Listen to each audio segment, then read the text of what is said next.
Good day, everyone. This is Mark Vella, and you're listening to Headline News. Trump leaves Washington and announces that we will be back in some form. On Wednesday, January 20th, President Donald Trump's family said goodbye to Washington, D.C., and headed to his Mar-a-Lago resort in Palm Beach, Florida. It's been a great honor, the honor of a lifetime, the greatest people in the world, the greatest home in the world.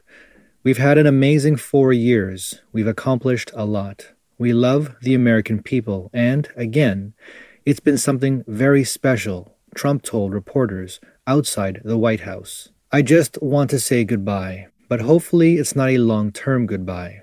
We'll see each other again. During a stop at Joint Base Andrews in Maryland, the Trump family attended a departure ceremony with supporters.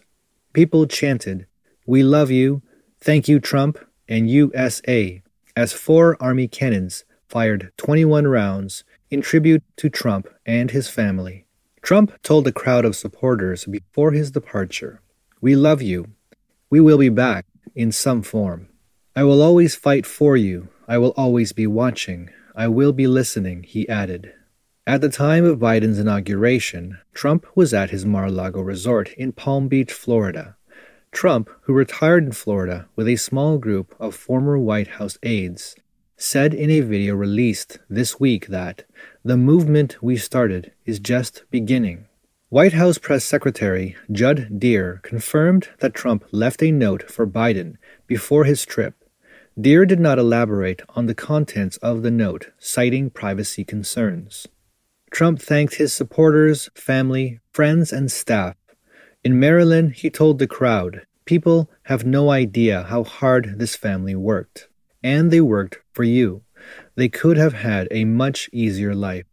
Have a good life. We will see you soon," Trump said, as he walked off the stage.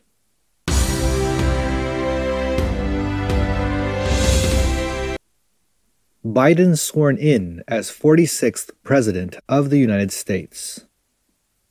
Under high international public attention, Joe Biden was officially sworn in as the 46th President of the United States at noon on January 20th. The ceremony was held at the Capitol. The oath that Biden took was administered by Supreme Court Chief Justice John Roberts. Biden placed his hand on a 1893 Bible and took an oath of office, promising to preserve, protect, and defend the constitutional heritage of the United States. Kamala Harris was sworn in as the first female vice president of the United States. Harris took the oath of office in the presence of Supreme Court Justice Sonia Sotomayor. On the same day, famous singer Lady Gaga sang the national anthem, accompanied by the United States Marine Corps Band. Mike Pence, Bill Clinton, Barack Obama, and George W. Bush attended the ceremony, along with their wives. Congress leaders from both parties and their family members also attended the inauguration, while former President Trump was absent from the celebration and left for Florida earlier in the day. Biden is now 78 years old. He set the record for being the oldest president in U.S. history. The inauguration ceremony got scaled down and was only attended by about 2,000 people. Authorities announced that this was due to the coronavirus and security concerns. After the inauguration, more than 100 Americans stood in the cold, waiting to pass through security checkpoints to reach Pennsylvania Avenue, where they hoped to watch the presidential parade. The Biden team announced that authorities would disperse the massive crowd gathering due to pandemic and security concerns, and that the best way to watch the ceremony was via live webcast. In his inaugural speech, Biden vowed to restore the soul of America and called on Americans to stand together. Biden promised that the United States, under his rule, would be a success and that it would be a beacon to the world, saying that each of them would eventually be judged in history, but he was confident that the outcome would be respectable and good. Advisors believe that Biden won't need to spend much time to turn the Trump era around. Biden signed 15 executive orders on Wednesday on issues including the pandemic, the economy, and the environment. The orders include requiring masks and physical distancing in all federal buildings, rejoining the Paris Agreement on climate change, and reversing Trump's travel ban on certain Muslim-majority countries.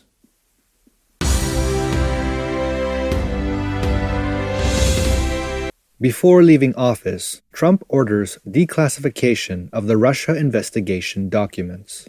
On his last night in office, Donald Trump ordered the declassification of some documents related to the Crossfire hurricane. This means the source of the FBI's Russia investigation into the 2016 Trump campaign will be made public. Trump has previously promised to release new documents related to Russiagate soon, and said the contents would be shocking.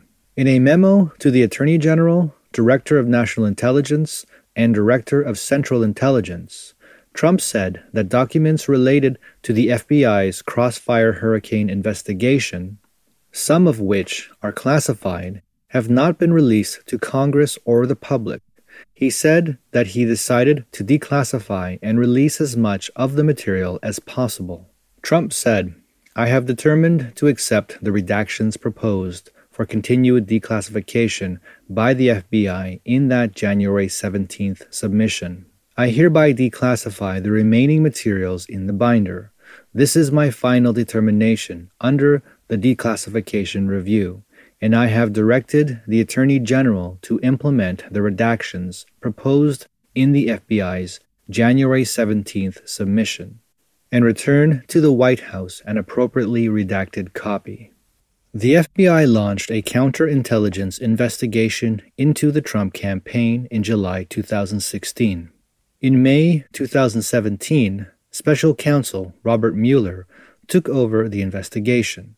In April 2019, Mueller concluded that while the Russian government was found to have interfered in the 2016 election, there was no evidence that Trump or his campaign had colluded with Russia. Representative Devin Nunes then sent a criminal referral to the then Attorney General, William Barr, on April 11, 2019, urging the Justice Department to conduct a criminal investigation into the source of Russiagate.